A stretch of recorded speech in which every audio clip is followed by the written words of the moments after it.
So now that we have that taken care Well, honey, I would not make the trip to, out here for just anybody. I had all kinds of things happening at the front, and I'm like, Cheryl's waiting. I got to go.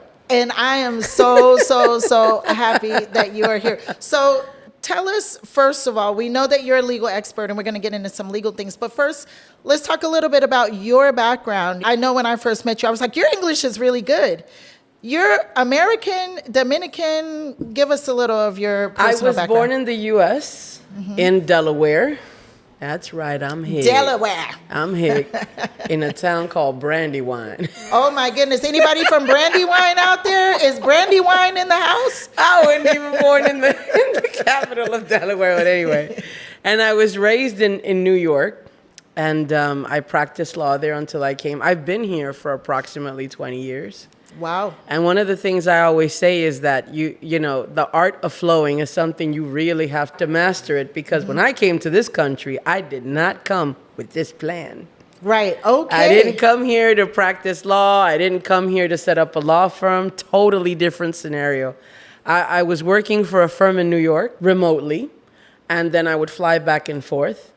And, out of nowhere, a friend of mine that we met back in the States who was also living here was like, you know what? We should look into providing assistance to those looking to relocate here. Wow. I remember that was the one afternoon that changed my life. I'm like, what? I was like, nah, I'm not going to do that.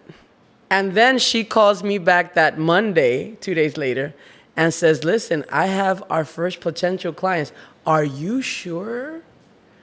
And I was like, well, the moment I said yes, the rest is history, right? It was a domino effect. About 2 months later, we registered the company. And then a month after that, we rented our first office space. Then I had to obviously study law, get licensed here. Oh, really? You had clients, and then you had to get the business and stuff. That's the way things can happen sometimes here. I mean, the origin stories of how people came here, how they started their business, it's just like something calls our attention. Yeah, and then she ended up going back to the States, and she kind of sold me her half of the business. And then about 2 years after that, our focus was investment residency, which here again was not planned. I want to say I'm that smooth, Wow. That I planned all this out. I pretty much stumbled into everything you're seeing right now. And you are phenomenally Thank successful. you. From as far as I know, and I feel quite confident that you are the #1 residency attorney in the Dominican Republic. I wouldn't say #1. I'm not going to go as far as that. You do have good firms, serious firms in the country. But I will say that what sets our firm apart is that we are expats ourselves. Yes. There's an empathy that goes with being a part of the community that you represent. And what it does, it helps you go the extra mile. You're not just corporate. You're not just dealing with a process. Many times my clients come to me for like emotional therapy. I got to talk them off a ledge. But you know what? It reminds me of what I went through when I relocated. There are two processes that go on simultaneously. You have the to-do list. I got to get status. I got to move my things, ship my household items. I need to rent or buy a place. That's the to-do list. And then there's a whole emotional process that goes along with it. And I think that, for someone who is not an expat and has gone through that, they can't understand.